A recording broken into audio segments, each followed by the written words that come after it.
Hello everyone, welcome back to my YouTube channel Bhagyashree Classes. Today we will know about the compound interest. Before I explain you the meaning of compound interest, first I have explained you the one example. So with the help of this example, you will know that what is the basic difference between simple interest and compound interest, right? So example क्या है आपका कि suppose to principal value है that is your 1000 rupees, rate 5% per annum, आपका time period है 2 years, यानी 2 years के लिए सपोज किसी ने 1000 rupees बोरो किए होंगे at the rate of 5% per annum के हिसाब से, राइट?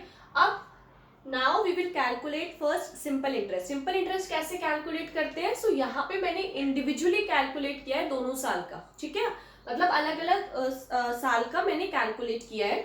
तो फर्स्ट ईयर में आपका पहले साल का क्या होगा, 1000 rupees पे सिंपल इंटरेस्ट कैलकुलेट कर रहे हैं. ये 1000 rupees पे 5% रेट है, टाइम आपका 1 आएगा बिकॉज इंडिविजुअली कैलकुलेट कर रहे हैं हर साल का, डिवाइडेड बाय 100. आपका इंटरेस्ट कितना आता है, इसे सॉल्व करोगे तो 50 rupees, ठीक है. नाउ अगले साल कितना होगा, अगेन 1000 rupees पे 5%, वन टाइम पीरियड हो गया 1 year के लिए, 100 डिवाइडेड बाय 100, सो आपका कितना आया 50 rupees अगेन, राइट? यानी दोनों साल आपका कितना इंटरेस्ट आ रहा है, सेम आ रहा है, that is your 50 rupees. Why?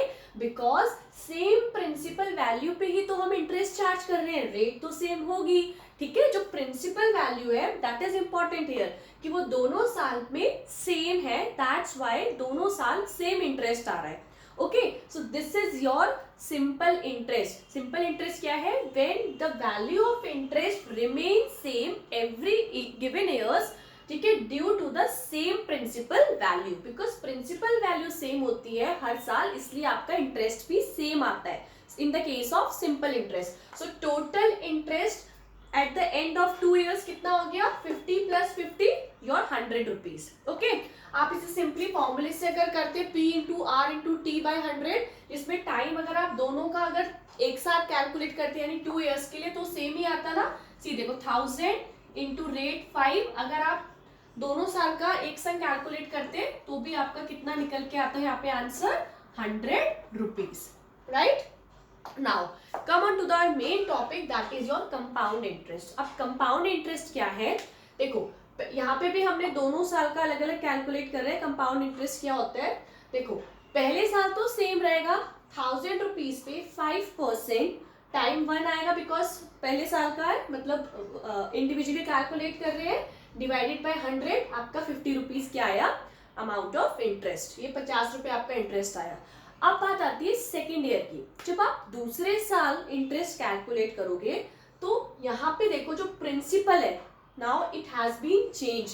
कितना यहाँ शो हो रहा है, 1050. क्यों हो रहा है, सी बिकॉज कंपाउंड इंटरेस्ट में क्या होता है कि जो भी आपकी प्रिंसिपल वैल्यू है उसमें हम ऐड कर देते हैं जो भी हमारे प्रीवियस ईयर के इंटरेस्ट है, राइट? अब यहाँ पे प्रीवियस ईयर का इंटरेस्ट क्या है, 50, ठीक है, और प्रिंसिपल वैल्यू कितनी थी, 1000 rupees. सो 1000 में ऐड करो 50, it is 1050 rupees. It means this is your compound interest, जहां पे क्या होता है आपका सिंपली जो प्रिंसिपल वैल्यू होती है वो चेंज हो जाती है. और वो क्यों चेंज होती है, बिकॉज उसमें आपके जो प्रीवियस ईयर के प्रिंसिपल इंटरेस्ट होते हैं वो आपके ऐड होते हैं प्रिंसिपल वैल्यू में, राइट? इट मीन्स जो आपकी यहाँ पे हम कह सकते हैं that's why it is 1050. It is clear now how it has come. Now see, तो अब आपका 1050 पे 5% रेट तो सेम रहेगी, इंडिविजुअली कैलकुलेट कर रहे हैं तो टाइम 1 डिवाइडेड बाय 100, आपका इंटरेस्ट आया है 52.5 rupees, राइट? सो अब आप देख सकते हो इंटरेस्ट भी यहाँ पे बढ़ के आया है. यहाँ पहले 50 rupees था सेकेंड ईयर में भी, यहाँ पे बिकॉज प्रिंसिपल वैल्यू इंक्रीज हुई है तो इंटरेस्ट भी आपका क्या हुआ है, इंक्रीज हुआ है, right? So we can conclude that compound interest is what, कि when the value of interest varies every year due to the increase in the value of principal. ठीक है, कि जब प्रिंसिपल में इंक्रीज होने की वजह से आपका इंटरेस्ट हर साल वेरी करता है, उसे ही बोलते हैं हम कंपाउंड इंटरेस्ट. कंपाउंड का मतलब क्या होता है कि उसमें कोई चीज एडेड है, अक्यूमुलेट है. क्या अक्यूमुलेट होता है, लास्ट ईयर आपके जो भी प्रीवियस ईयर आपके क्या होते हैं इंटरेस्ट वैल्यूज होती है वो आपकी एडेड होती है, ठीक है, उस पे हम इंटरेस्ट कैलकुलेट करते हैं. सो सिंपली वी कैन से ये इंटरेस्ट पे इंटरेस्ट कैलकुलेट होता है. सो this is your compound interest, right. तो यहाँ पे ये आपका 52.5 आया था सेकेंड ईयर. तो टोटल 2 साल में कितना इंटरेस्ट गया कंपाउंड इंटरेस्ट से, अगर इंटरेस्ट चार्ज हुआ है तो 50 plus 52.5 total is 102.5, right. This is your compound interest and this is your simple interest. आपका कितना आया था 100 रुपीज का, राइट. अब जनरली क्या होता है we do not use this method or we can say we do not calculate interest or compound interest by this way because this is very time consuming method, right. because आपको बहुत time लगेगा. Suppose अगर यहाँ पे 5 साल होता 6 साल होता तो आपको इतनी सारी कैलकुलेशन करनी होती. ओके तो यहाँ पे क्या होता है we have some formulas to calculate compound interest also. क्या फॉर्मूलेज हैं आपके. So to calculate interest when interest is compounded. अब यहाँ पे भी आपकी 3 सिचुएशन गिवन है. अगर आपका इंटरेस्ट एनुअली कैलकुलेट हो रहा है, सेकेंड अगर आपका इंटरेस्ट हाफ ईयरली कैलकुलेट हो रहा है, और थर्ड आपका अगर वो क्वार्टरली कैलकुलेट हो रहा है, ठीक है. उसके अकॉर्डिंग आपके फॉर्मूलाज में चेंज हो रहा है, वो मैं बताऊंगी कैसे. So first start simple formula क्या है, बट यहाँ पे ये जो फॉर्मूला है वो किसका है अमाउंट कैलकुलेट करने का. ए इज हियर अमाउंट. अमाउंट क्या होता है कि जो भी जितने टाइम पीरियड के लिए भी मनी बोरो करी थी eight the end of that time period हम कितना पैसा रिटर्न करेंगे. अब उस पैसे में तो इंटरेस्ट ऐड होता है ना, राइट. तो सिंपली अमाउंट में से अगर हमने अमाउंट कैलकुलेट कर लिया so we can easily calculate the interest. How. Amount में से जो प्रिंसिपल वैल्यू थी जो हमने इनिशियली बोरो किया था वो माइनस कर दोगे तो आपका क्या निकल के आएगा, आपका इंटरेस्ट आपका आ जाएगा. फाइन. तो सिंपली यहाँ पे अमाउंट कैसे कैलकुलेट कर सकते हैं. Formula is P bracket 1 plus r by 100 the whole power n, right. so this is your formula to calculate amount. fine. amount क्या कर लोगे कैलकुलेट तो इंटरेस्ट तो आप कर ही लोगे, उसमें से प्रिंसिपल माइनस करके. ओके देन आपका सेकंड है यहाँ पे. अगर आपका यहाँ पे मैं क्लियर कर देती हूँ. p इज आपका प्रिंसिपल, r आपकी रेट ऑफ इंटरेस्ट जो भी गिवन होगी क्वेश्चन में, एंड आपका टाइम पीरियड कितने टाइम पीरियड के लिए टोटल जो लिया है आपने वहां पे लिखोगे. अब यहाँ पे आप इंडिविजुअली कैलकुलेट नहीं कर रहे हो तो जो भी जितने टाइम पीरियड के लिए आप मनी बोरो करी जा रही है वो टाइम पीरियड यहाँ पे आएगा. फाइन. अब सेकंड है अगर आपकी जो इंटरेस्ट है वो हाफ ईयरली कैलकुलेट हो रहा है. फाइन. तो देखो हाफ ईयरली कैलकुलेट में थोड़ा सा चेंज है फॉर्मूले में. यहाँ पे आपका 2n हो गया है और नीचे आपका डिनोमिनेटर में 200 आ गया है. ऐसा क्यों हुआ है सी. इसका रीजन है बिकॉज फॉर्मूला आपका सिंपली क्या है. देखो अगर हाफ ईयरली का मतलब कि एक साल में 2 बार इंटरेस्ट एक तरीके से देना है. हाफ ईयरली का यही मतलब हुआ ना.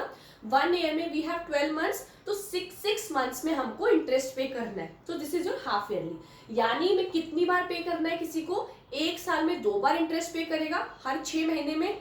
तो सिंपल है आपका फॉर्मूला है ए पी प्लस, एक बार रेट को आप रहने तो पहले मैं आपको टाइम का बताती हूँ. यहाँ पे टाइम हो जाएगा 2n क्यों हुआ बिकॉज हाफ ईयरली है, एक साल में 2 बार पे करना है. तो that's why 2 into n, so it is 2n, right. अब रेट पे आते हैं. रेट में क्या है देखो रेट जो होगी दैट विल बी सेम. अगर 10% है तो वो 10% ही रहेगी, ठीक है ना. तो अगर हाफ ईयरली हमें इंटरेस्ट चार्ज हो रहा है तो इस रेट को भी तो हम हाफ करेंगे ना. इस सेम रेट को 2 बार देंगे, 2 टाइम्स हम डिस्ट्रीब्यूट कर देंगे. तो सिंपली रेट को डिवाइड कर दो 2 से, यानी पहले 6 महीने 5%, दूसरे 6 महीने 5%. ये होना चाहिए ना ऐसा. तो सिंपली इसीलिए यहाँ पे क्या होता है कि जो आपकी यहाँ पे r by 100 था एनुअली जब कैलकुलेट कर रहे थे सो it will be r by 2 upon 100, right. It is like that. अब यहाँ पे यू कैन राइट डाउन 1. अब ये आपका हो गया division of fraction. Okay so this is fraction में डिवीजन कैसे होता है. सिंपली डिवीजन में जब फ्रैक्शन में आपको डिवीजन करना होता है तो जो न्यूमरेटर में होता है दैट विल रिमेन सेम, उसको तो एज इट इज लिखोगे r/2, और जो डिनोमिनेटर होता है उसका रेसिप्रोकल हो जाता है, ठीक है. सो मल्टीप्लाई हो जाता है एंड डिनोमिनेटर की वैल्यूज का रेसिप्रोकल हो जाता है. सो it is 1/100. So this is r/2. 200. That's why we write r upon 200 in the rate. ठीक है, so you can write r by 200. So this is the formula. जब आपका जो भी आप इंटरेस्ट कैलकुलेट कर रहे हो वो कंपाउंड हो रहा है हाफ ईयरली. ठीक है. एंड सिमिलरली अगर आपका क्वार्टरली आपको कंपाउंड इंटरेस्ट आपको कैलकुलेट करना है. क्वार्टरली का मतलब क्या है? एक साल में आपके 12 मंथ्स होते हैं. जनवरी, फरवरी, मार्च, अप्रैल, मई, जून, जुलाई, अगस्त, सितंबर, अक्टूबर, नवंबर एंड दिसंबर. क्वार्टरली का मतलब क्या है? हर 3 महीने में इंटरेस्ट देना है. ठीक है.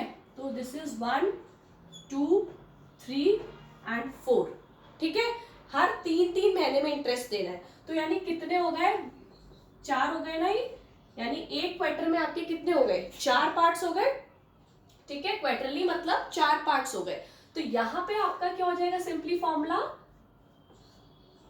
जो टाइम हो जाएगा 4 बार देना है. ठीक है ना. 1, 2, 3, 4. तो टाइम तो आपका 4n हो जाएगा. ठीक है. एंड सिमिलरली वहां पे रेट क्या हो जाएगी? उसको 4 टाइम्स डिवाइड करेंगे. 4 टाइम्स डिवाइड करेंगे. So it will come as r upon 400. Okay, is it clear?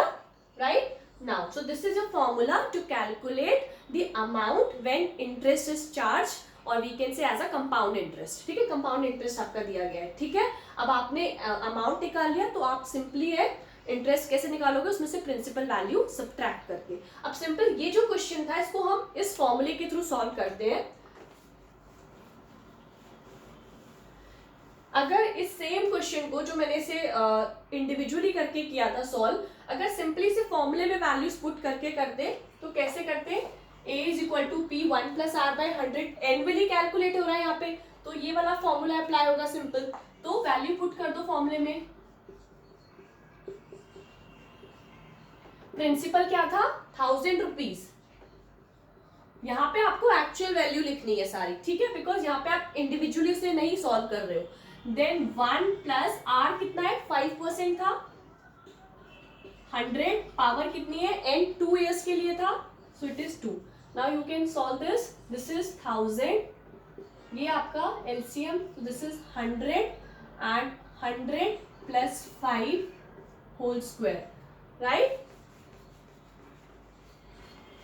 So it is, this is 1000, 105 whole square. Right? So we can write 1000 multiply 105 upon 100. 2 times लिखेंगे. Power है 105 by 100. Now 0 से 0 cancel. 0 से 0 cancel. 105 into 105 का square कितना होता है? यानी this is your 11025. Divided by 10. Right. So यहाँ पे आंसर क्या आएगा? ₹1102.5. एक डिजिट है तो पीछे से आपका एक डिजिट के बाद डेसिमल पुट हो जाएगा. फाइन. तो सिंपली यहाँ पे ये आपका क्या निकल के आया है? ये आपका अमाउंट निकल के आया है. अब आपको क्या कैलकुलेट करना है? कितना कंपाउंड इंटरेस्ट था. तो सिंपली सीआई क्या हो जाएगा? कंपाउंड इंटरेस्ट इज आपका a माइनस पी. ए क्या है? This is ₹1102.5. Right. 1102.5 minus principal कितना था? 1000 रुपए. Now you can subtract this. It is, so it will come as, you can do it, 1102.5 minus 1000. Right? So it is 5.05. This is 2, 0 and this is 1 minus 0, 1.